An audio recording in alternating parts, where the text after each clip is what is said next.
They were all special, but Krista, being the oldest, held a unique place in her father's heart. Krista and I have always been very close. And since Krista was so special, we have a very special tie between father and daughter. Krista was a polite, nice child in home, a very loving child. Krista was more than loving and polite. She was a small-town girl who was wiser than most girls her age.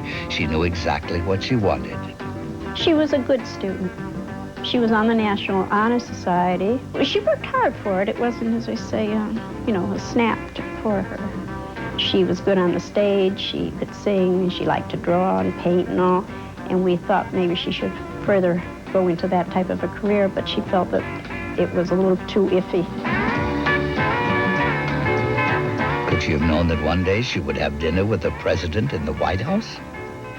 She was very considerate in a way that she knew that we had 4 more children coming that along that were going to school. And Krista said, why don't you save your money for the boys and I'll go to Framingham State, which is local. She said, I'll get all the education I need from there. Krista entered into a commitment to teach history to children. When I was growing up, I was really caught up with this, everybody should kind of do for others, and it might have been my family or, the atmosphere at the time, but because of that and going into a service occupation, I just felt really good when I was able to contribute something, and teaching was something I felt really good about, and I loved history. I think I'll always be involved in education. I'm sure I'll be anxious to get back in the classroom in '86. In 1962, Krista had met Stephen McAuliffe. They fell in love and became high school sweethearts. They married on August the 3rd, 1970. They have known each other for about a quarter of a century. I've known Krista since we were sophomores in high school. We started dating when we were 15. We tried to get her to go with other boys, and she enjoyed going out, but it wasn't that same thing. And so she and Steve really, they just felt that that's what it was going to be, and it was, and it is. Krista and Steve now live in Concord, New Hampshire, where they are Democrats.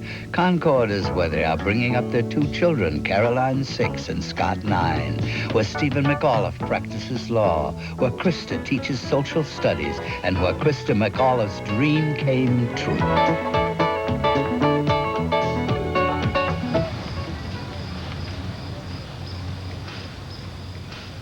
I've got one very sad little girl. On Sunday, September 8th, Krista had a plane reservation on the last flight that would get her to Houston for the start of her training, because she wanted to spend as much time as possible with her family. They're very upset and probably would have cried all night. Yeah. It was a quiet late summer day in Concord, New Hampshire. No parades, no crowds, only 2 news cameras on the front lawn.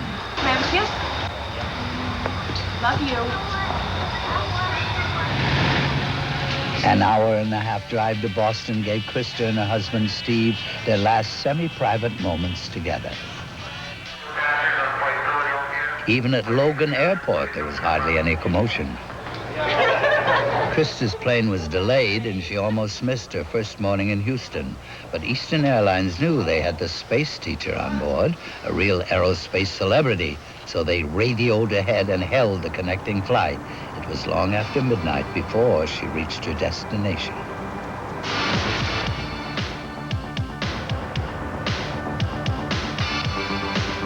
Monday morning, Krista and Barbara Morgan arrived at Johnson Space Center, and they were greeted by a wall of cameras and lights. If you're used to working with small children, you shouldn't have any trouble with us, so. I'm used to working with 11th and 12th graders, but you're right. That was a major fact of life during the first week of training. NASA was inviting the press in for photo opportunities once or twice a day. So the print journalists and photographers and TV crews stationed themselves only inches away from the action. They looked at every move, every remark as material for their dispatches. Krista was no longer a private citizen. Excuse me, I'm going to duck into the ladies' room for a minute. No one came with me. NASA training is nothing if not methodical. There's a standardized procedure for everything, including listing menu preferences for breakfast, lunch, and dinner in orbit. You know, it was different. I normally don't eat in front of cameras. I think I probably would have been a lot more relaxed if I didn't have 20 people in front of me asking me questions or, you know, trying to find out how I reacted to different foods. This is for all the Texans in the crowd. As the official backup for Krista, Barbara Morgan went through training side by side with her. But from day one, it was clear that when Krista would finally soar free from gravity, Barbara would remain solidly on the earth. Even though Barbara was a runner-up in a field of 10,000, now there was room for only one real celebrity. We just work together as a team, and while Krista's up on the shuttle, I'm going to be running a program called Mission Watch. I'll be letting people know what we did during our training, giving more background information, and then letting people know what's going on during the mission on a day-to-day basis. I'm really excited about that. We're a team.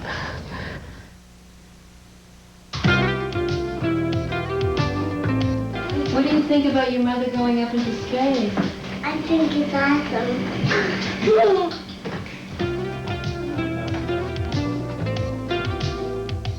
Well, we miss her terribly, obviously. I mean, it's a very different house without her.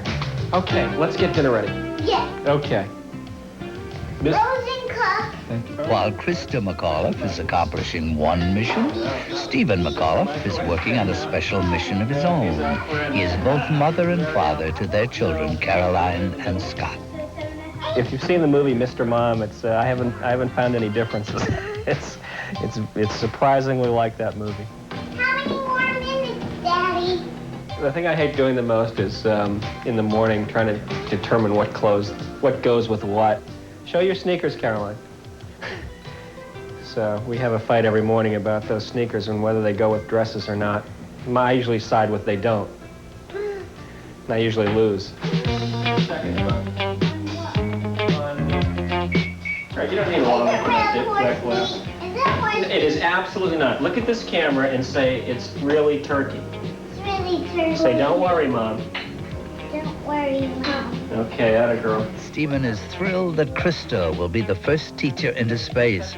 He also realizes that she will soon be home, and he hopes that once she returns to Earth, that life at the McAuliffe home will be back to normal. That's good.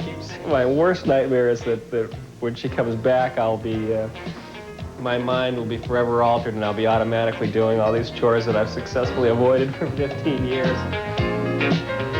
Daddy, there's a bumblebee in here.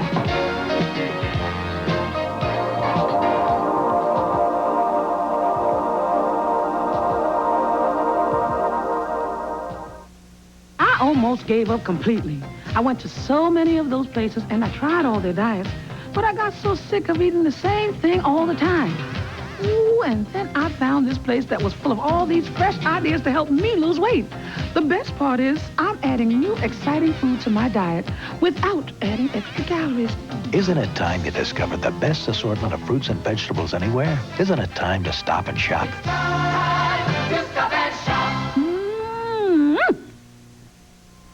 The future. Some see a world bright with promise, advances in medicine and science, a cleaner environment, a better standard of living. Others see a society overshadowed by the threat of nuclear war, a world of dwindling and polluted resources. Yet few of us realize that we see the future every day. It's time we recognize kids for what they really are. A public service message about career choice for kids' sake. I'm 34 years old, and at the age of 10, I was diagnosed as having juvenile rheumatoid arthritis. And what I finally realized is I'm not different than anybody else. I have the same needs and the same goals. And, you know, just basically just because you use a wheelchair or a crutch or your speech may be different or whatever, you're not different than anybody else. It's really what you make of it. And you can make your disability even a bigger handicap to you. Or you can make the choice to get out there and find out what services you can get and how you can get to your goal. Everybody has limitations with or without a disability, and you have to be realistic about your goal. And that's everybody. But if you don't try for it, you'll never know.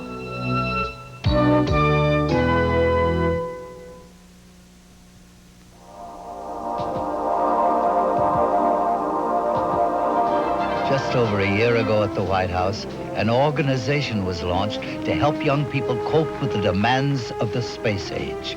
Just as our past achievements in space reassure us of our greatness, the Young Astronauts program reassures us that we will keep dreaming new dreams and keep moving forward. President Reagan announced the creation of the Young Astronauts Council, and a movement was sparked that spread from coast to coast with lightning speed.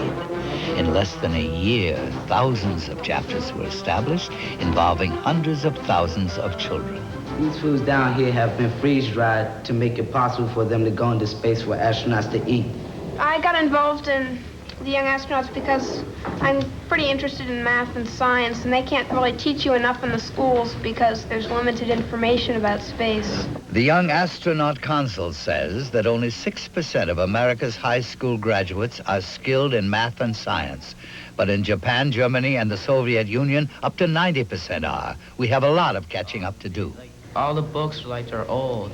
They're really old, so that's why I got into the Young Astronauts so I can have new information. I really wanted to be a young astronaut because I was very good in math and I wanted to learn more about math so I could be smart when I grew up. Young Astronauts sponsor a whole spectrum of activities, all designed to inspire the younger generation.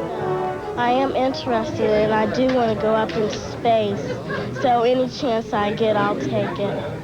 Well, I just stopped in to say happy first anniversary. At the Young Astronauts' first anniversary celebration, a special guest dropped by to give the kids an extra measure of inspiration. And I'm pleased that you're still at it, and we're going to keep it going here. And thank you all for what you're doing. Some of these children may one day build a city on the moon. They may begin the settlement of Mars, even explore the solar system's outer reaches. Yeah, I could picture myself going up to the moon and living on it and things like that. I could imagine that being in the 21st century. It has been 5 years since America's first shuttle embarked on a journey into space. Since that time, space has become an arena of immense interest for many, even children. Early exploration has triggered the minds and imagination of young people today. They, too, want to know how man can survive in the heavens. Well, as you can see, there are 3 different CRT Castle ray tubes. What exactly is this right here? This, when you're wanting to close in on a satellite and move over. These are students from the Paul Revere High School in Houston, Texas. They are also members of the Young Astronauts Council.